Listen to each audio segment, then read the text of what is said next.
תודה סביונה, אני מאוד שמחה להיות פה. אני מאוד מעריכה את הפעילות שלכם, ואני אפילו לא רשומה לתנועה.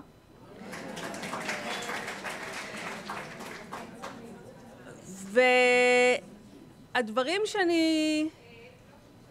מה, לעמוד יותר קרוב? כן. המצלמה נמצאת שם, וזה שם. הסאונד שלנו.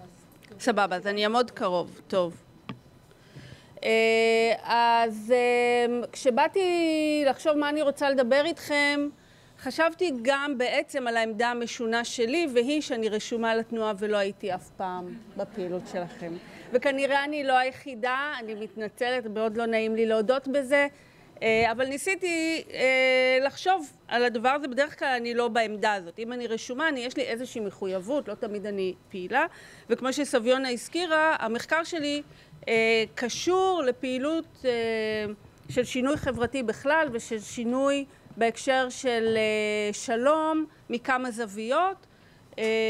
אני בשנים האחרונות גם חקרתי אימהות, מאז שנהייתי אימא. גם בשנים העוד יותר האחרונות אני מדברת על פגיעות כנקודת מוצא מוסרית ופוליטית, ובחיבור של השניים עסקתי בניתוח של פרויקט נוסף ישראלי שמנסה לקדם תהליכים של פיוס, וזה הפרויקט Minds of Peace, וכתבתי על זה כמה דברים והייתי חלק מהפרויקט הזה, ובמובנים מסוימים יש לו זיקות לתנועה הזאת. אבל מה שאני רוצה היום זה לנסות לשכנע אתכם שכל שינוי חברתי לכיוון של שלום הוא בהקשר המגדרי גם שינוי פמיניסטי, ויש לו היבטים מגדריים הכרחיים, ולכן הוא תמיד יאתגר מבנים מגדריים, ולכן הוא תמיד פמיניסטי. אחת ההשלכות של הטענה הזאת זה שתרצו או לא תרצו, הפרויקט הזה הוא פוליטי. פוליטי במובן הרחב, פוליטי לא במובן של מפלגתי, אבל הוא מאתגר. אם הוא רוצה להזיז למישהו משהו, הוא בהכרח מאתגר מבנה כוח, סמויים יותר וסמויים פחות, ואת התשתיות בעצם, שהמצב הזה של הסכסוך נשען עליהם. אוקיי? ואם צריך להתעסק עם זה, אנחנו בעצם מתעסקות, רוצות או לא רוצות, עם מבנה הכוח, שמאפשרים שחלק מהם, חלק חשוב לדעתי, הוא מבנה כוח מגדריים. לכן כל הדברים האלה קשורים. אז אחד המושגים שאנחנו נמשוך לתוך הדיון זה המושג של כוח. אוקיי? אני ארצה להגיד שאי אפשר להתחמק מלהבין את המאבק על השלום כאחד מאבק, שתיים שיש לו מימדים של כוח וזה לא מילה גסה, ואני יודעת שזה לא קונצנזואלי בתנועה, ולכן אני אשמח מאוד לדיון, אבל זאת אחת הטענות שלי.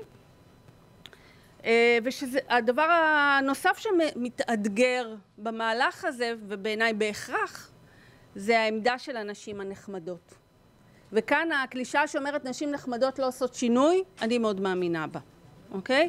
כי נשים נחמדות, שוב, לא במובן האישיותי, כולנו נשים נורא נחמדות, אבל נשים נחמדות במובן שאנחנו מקבלות את המקום החברתי הזה של אישה נחמדה שלא עושה בעיות, המקום הזה הולם לגמרי את המקום החברתי שלנו. והמקום החברתי שלנו הוא מקום שולי.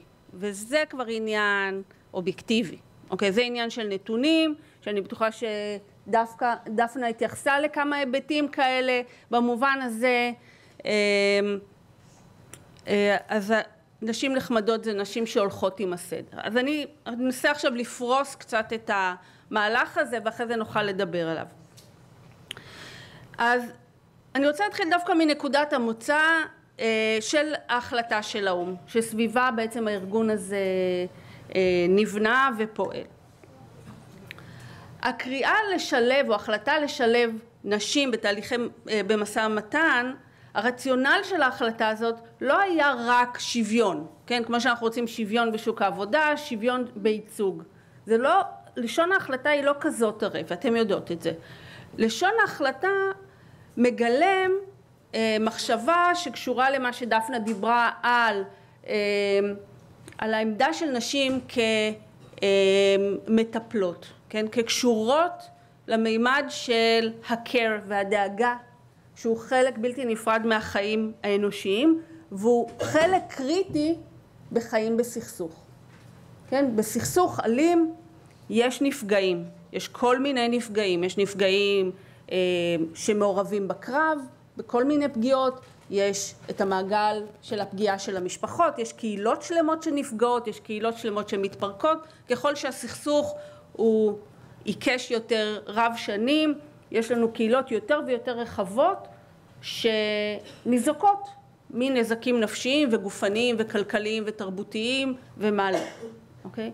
מתוך התובנה הזאת על הנזק ועל מי שפוגשות בסוף את הנזק ביום יום, מי שבסוף מתמודדת עם ילדים שלא יכולים לישון בלילה כי שיש לילד סיוטים שקשורים לחיים תחת סכסוך, אוקיי?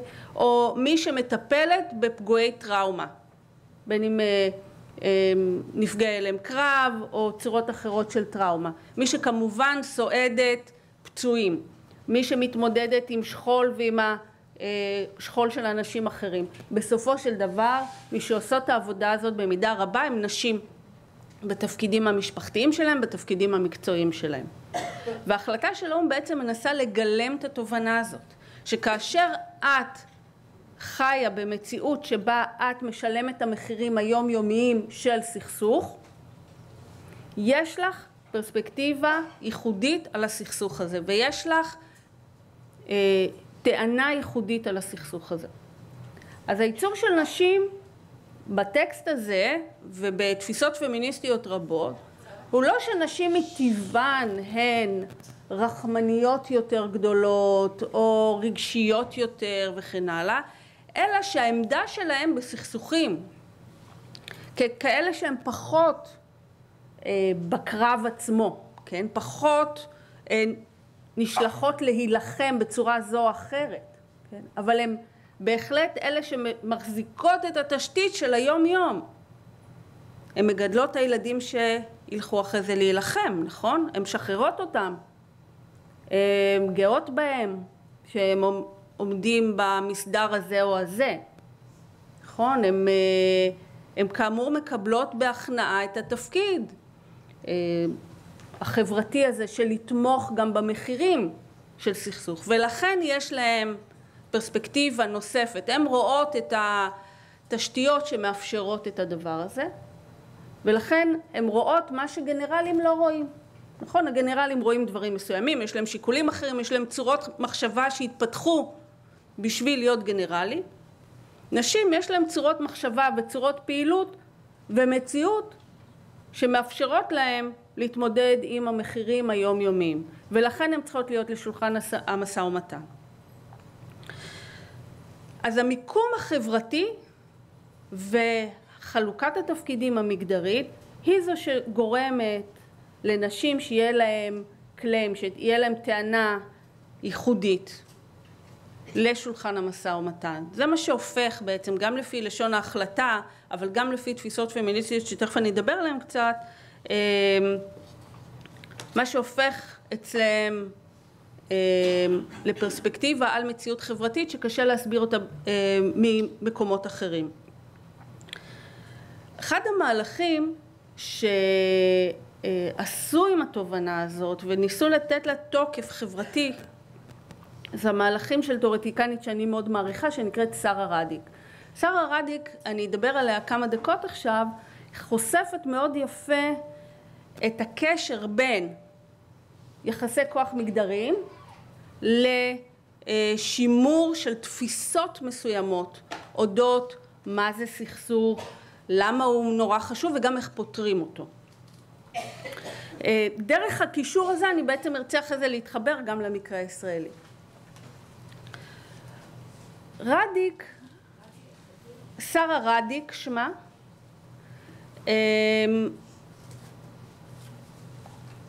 אומרת כך, היא אמריקאית במוצא, היא אומרת כך: לאימהות, לא רק לנשים, לאימהות, יש ידע אודות פתרון סכסוכים, אחד, נכון? והידע הזה, אפשר לחלץ ממנו מודל שיש לו יתרונות על המודלים המקובלים ביחסים בינלאומיים ובמדעי המדינה על איך פותרים סכסוכים. אוקיי? זאת אומרת, היא עושה שני מהלכים. זאת אומרת, א', היא מסתכלת לזירות שהחברה שלנו לא מעריכה כזירות מאוד חשובות. נכון? למרות שבכל זאת עוד אין לנו טכנולוגיה שמולידה ילדים ומגדלת אותם בלי מעורבות של בעיקר נשים. נכון? עדיין העמדה הזאת של אימהות לא מקנה לך כלום. אוקיי? תחשבו שנייה, באיזה מקומות חברתיים מזכירים ומעללים אימהות? יום האם, סליחה, אבל יום המשפחה, גם זה כבר לא... אוקיי, לקחו לנו, בסדר. אז מתי? שאת צריכה להכין אוכל שנגיד הוא חוזר מהצבא, או את צריכה לעשות את הפעולות הביתיות של הטיפול וכן הלאה, וחלילה כשהבן נהרג כחלק מהסכסוך, אז יש לך תפקיד מאוד ספציפי של איך את אמורה לשאת את השכול, שוב בצורה שלא יכולה לאתגר את מה שקורה באמצע, בין שגידלת את הילד לבין שאת בוכה עליו, אוקיי? בכל נקודה אחרת בזירה החברתית שלנו, לאו דווקא בהקשר של הסכסוך, אימהות היא לא פונקציה לכלום. אני יכולה לגדל 5 ילדים נפלאים, למופת, אפילו עוזרת גננת אני לא יכולה להיות עם הידע הזה. הוא לא בר הכרה בשום זירה חברתית. תגידו, טוב, בסדר. אבל לעומת זאת, אם הייתי סגן אלוף בחיל חימוש, אני יכולה ללכת לנהל בית ספר, כי זה נורא קשור הרי, נכון? מה זה אומר לנו? זה אומר לנו שיש הון חברתי, שאפשר להעביר אותו מזירה לזירה. והחברה הישראלית היא חברה מאוד מיליטריסטית. ואם הייתי בצבא משהו, בטח אם הייתי גבר בצבא משהו, ובאופן פחות אם הייתי אישה בצבא משהו, וזה מחקרים מראים, אני יכולה לתרגם את המשהו הזה לכל מיני דברים, למשרה יותר טובה, לכסף, לכבוד וכן הלאה. כי הידע והשררה שקיבלתי נחשבים משהו, נחשבים מטבע שאפשר להמיר אותו. אבל כל מה שעשיתי בזירה האימהית שלי, גם אם עשיתי את זה למופת, אי אפשר להמיר את זה לכלום. זה לא נחשב ידע, זה לא נחשב מומחיות, וזה לא נחשב בסיס לשום אמירה חברתית בשום נושא, כולל בנושאי חינוך, שלא לומר בנושאים שהם במובהק בחברה שלנו נחשבים גברים, וזה נושא הביטחון.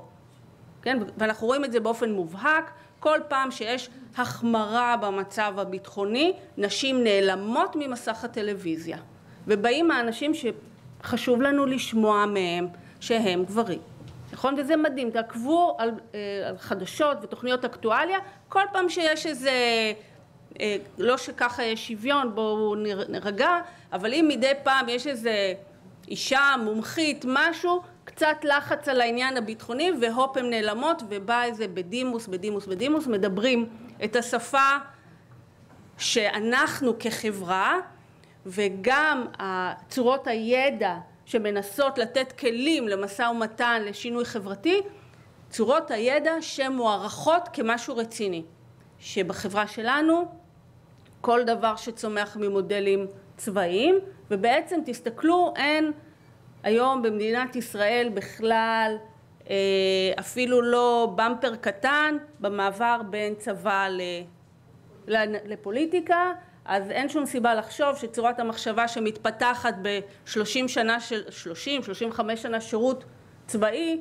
לא עוברת איתך לתוך הפוליטיקה. אוקיי, אז יש לנו מודל מאוד סמכותי של איך חושבים על הסוגיות האלה, איך חושבים על חברה בכלל, על מה אנחנו מסתכלים ומה אנחנו משאירים לפקידת ת"ש להסתכל עליו, ומול הדבר הזה תראו בעצם מה אנחנו אומרים. השדה הזה יש לו גם מקורות שהם הצבא. יש לו גם מבנים לגמרי ממוגדרים, במובן שגם אם יש מישהי שהיא יוהל"נית והיא בדרגת תת-אלוף, היא עדיין, מה העמדה שלה? העמדה שלה זה הסוגריים, לדבר על מעמדן של נשים. היא לא על השולחן של לדבר על סוגיות ביטחוניות. ולכן גם היא לא תעבור באופן מושלם לתוך השדה הפוליטי החברתי.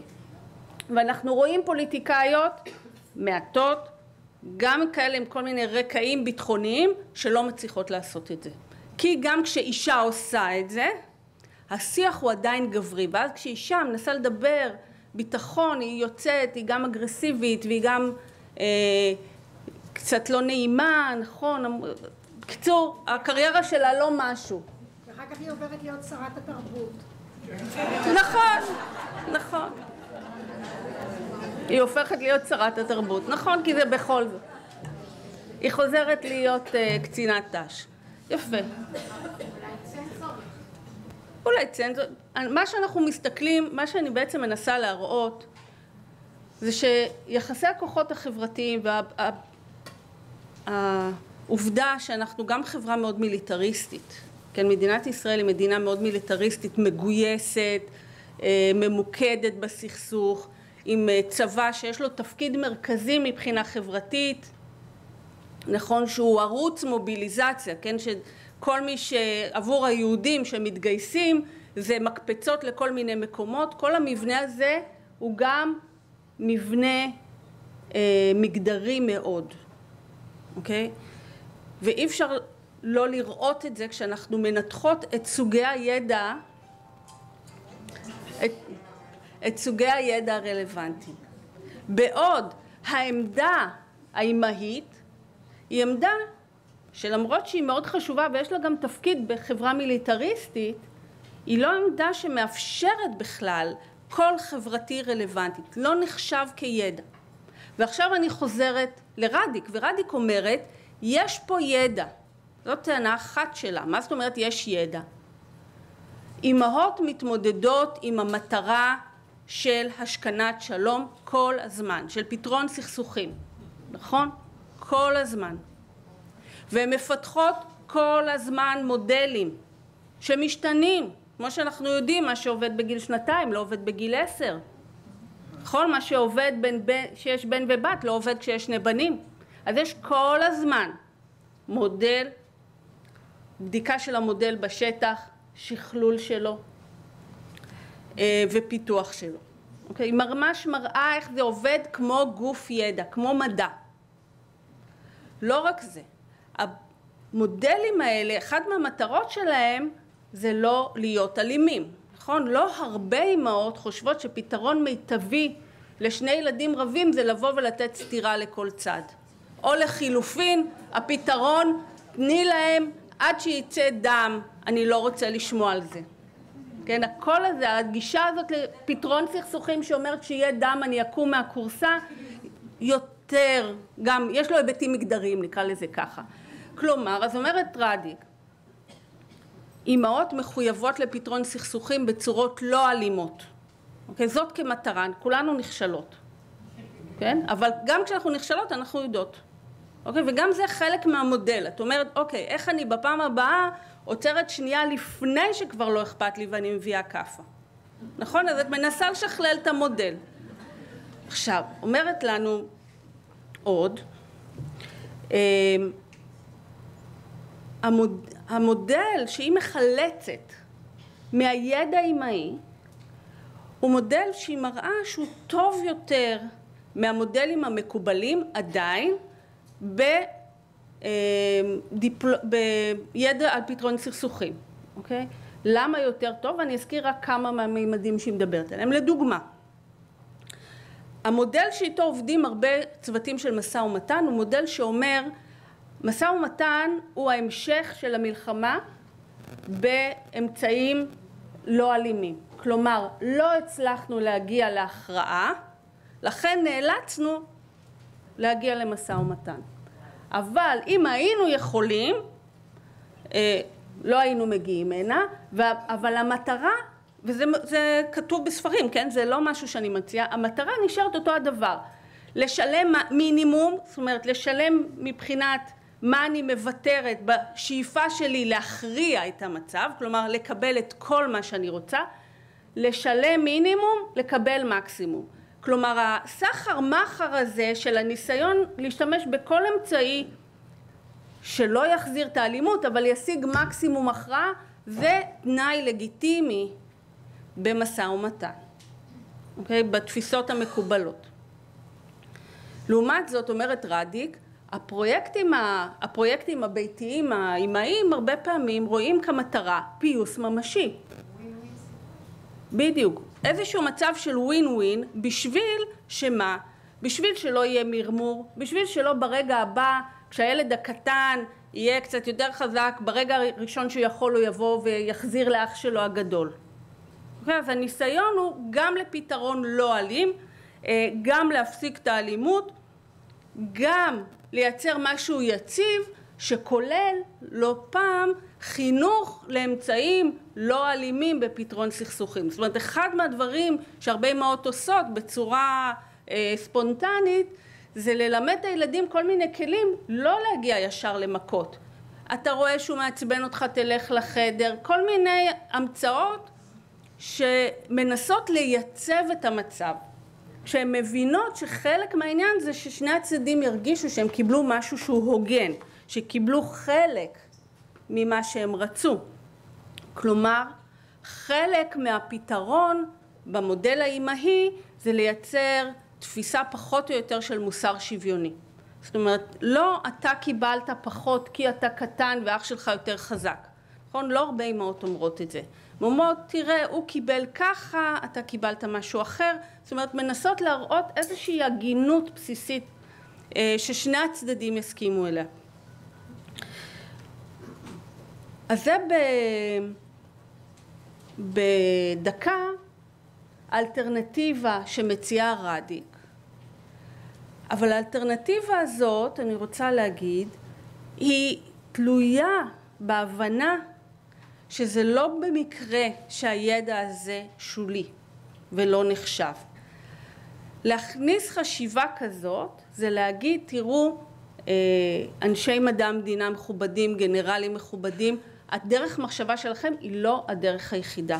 יש ידע שצומח ממקום אחר לגמרי והוא טוב משלכם. עכשיו, אם מישהי יכולה לדמיין את עצמה, אומרת את זה, בדיוק, יצחקו עליה אם היא מספיק חלשה לנפנף אותה, והתעצבנו עליה אם היא מספיק חזקה לדחוף את זה, אוקיי? וכאן במובן הזה הפוליטי נכנס עם רוצות ולא רוצות. שוב, פוליטי לא במובן של מפלגות, הפוליטי במובן של יחסי כוח. ואני אגיד שוב את הפואנטה שלי. האפשרות לחיות 70 שנה, לא את כל אחת איך שמספרת את ההיסטוריה, 120 שנה, 50 שנה, במצב של סכסוך קשה. המוכנות החברתית הזאת, שלא נראית, לא נראית נפתרת בזמן הקרוב, המוכנות הזאת דורשת התגייסות חברתית כללית, היא חלק מתפיסת עולם. נכון? קחו את הנורווגים היום, תגידו להם, תשמעו 150 שנה עכשיו אתם בסכסוך, הם לא יכולים להכיל את זה כרגע. כן? למה? כי הם לא פיתחו את התשתית הראויה לדבר הזה. כשאנחנו רוצות לא להמשיך עוד 50, 70, 120 שנה, אנחנו חייבות לטפל בתשתית. התשתית היא היחסים, גם היחסים המגדריים של החברה הישראלית על כל ההיבטים שלה. אוקיי? היא גם המקום השולי שניתן לנשים בכל הנושאים החשובים. במובן הזה, אם לא נפעל נגד התשתית, לא תתקבל הטענה. כשפועלים נגד התשתית, זה לא נעים. זה לא נעים וזה לא נחמד. זה לא נחמד כי זה אומר, תשמעו, יש פה עוד קול. יש פה אולי קול יותר חזק משלכם.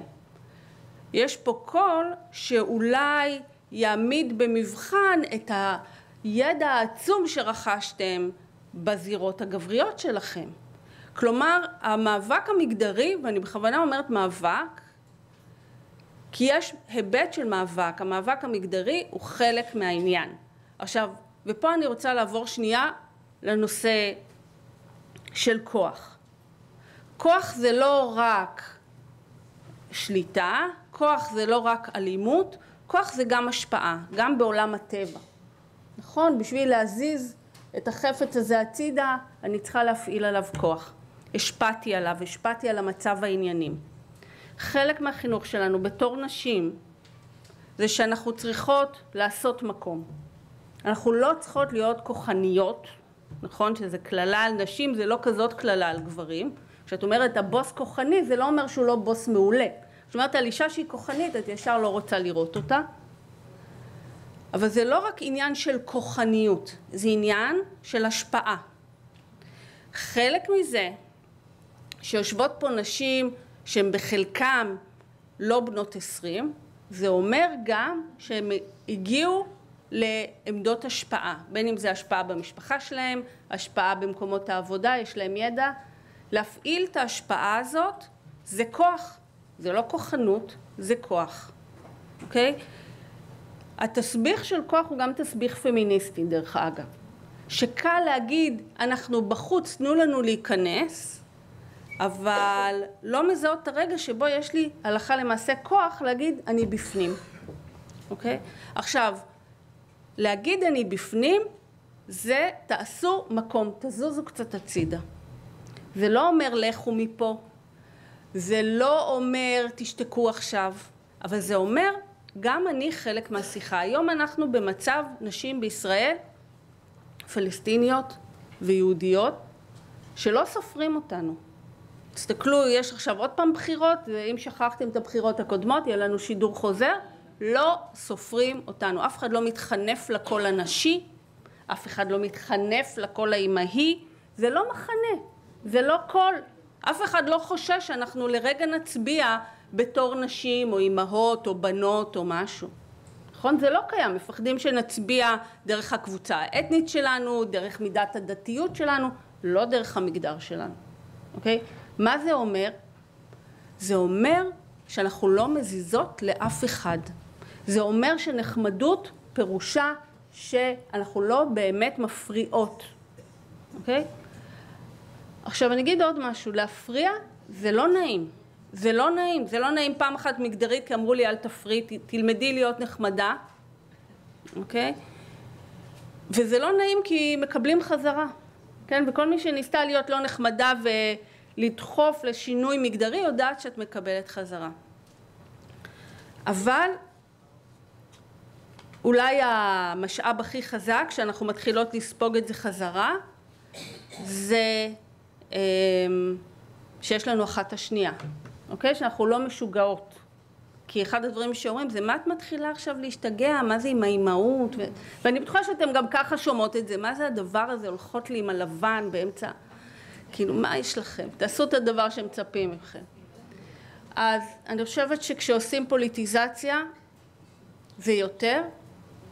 שוב, פוליטיזציה, חשוב לי להגיד, לא פוליטיזציה במובן של אנחנו עם המפלגה הזאת והזאת, אבל אני חושבת אתגר לפתחה של התנועה הזאת זה לקחת על עצמה את המחשבה במונחים פוליטיים. במובן של אנחנו עושות שינוי, זה משנה את תשתיות הכוח.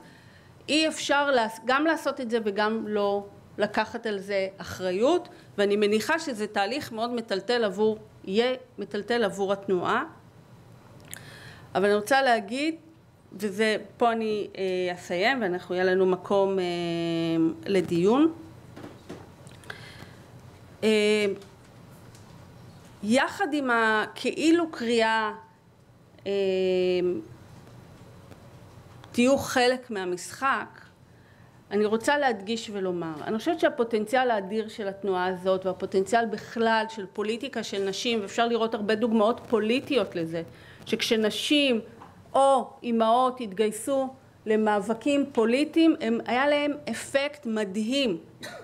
הדבר הזה קורה משום שיש לנו נקודת כובד עצומה.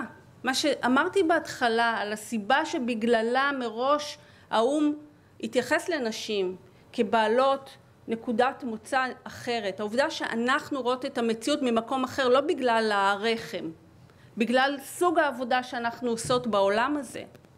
הדבר הזה הוא כוח עצום. זה אומר כשאנחנו מגיעות לשדה החברתי והפוליטי, אנחנו מגיעות עם מה שאני היום חושבת עליו כמטענים רגשיים מאוד אינטנסיביים. כי אם אני חושבת על הבן שלי, שהוא עוד מעט בן 13 ויום אחד הוא גם יהרוג אותי, על כמה אני מדברת עליו בפומבי, ועכשיו אני חושבת שמצלמים את זה, נגיד בן מדומיין, לא הבן האמיתי שלי, שהוא במקרה בן 13, ואני חושבת על לאן זה הולך בתור ילד שגדל פה, מתהפכת לי הבטן, זה אנרגיה פוליטית עצומה. זה יכול להיות סתם מולקוס, נכון? אבל זה יכול להיות משהו שמוציא אותי, בדיוק כמו שמוציא אותי אם בכיתה א' המורה לא מתייחסת אליו יפה, או חשוב לי שיהיה לו אוכל בריא, וכולנו יודעות כמה אפשר להיכנס לאיזה עניינים רק בגלל שיהיה את האוכל ויהיה את הצעצוע ויהיה לו בטוח ויהיו לו חברים. אז איך אני לא לוקחת את הדבר הזה ויוצאת בשביל שהוא יהיה איתנו גם בגיל 21, בן אדם נפלא. אז אני חושבת שדווקא להסתכל מהמקום של נשים, מהעמדה שלנו בתוך העולם הזה, מביא כזה מנוע רגשי, גם עם טווח רגשות. אני מסתכלת על פוליטיקה, היום אפילו לא רק בישראל, אלא בכל העולם המערבי, הכלי הכי חזק של פוליטיקה זה פחד. יבואו המהגרים, יבואו הערבים, יעשו לכם וישמידו אתכם. ואני חושבת שיש לעמדה הייחודית של נשים, בגלל ההקשרים החברתיים שבהם אנחנו חיים, בגלל המבנים המגדריים, שמצד אחד הם בעיה, אבל הם עדיין נותנים לנו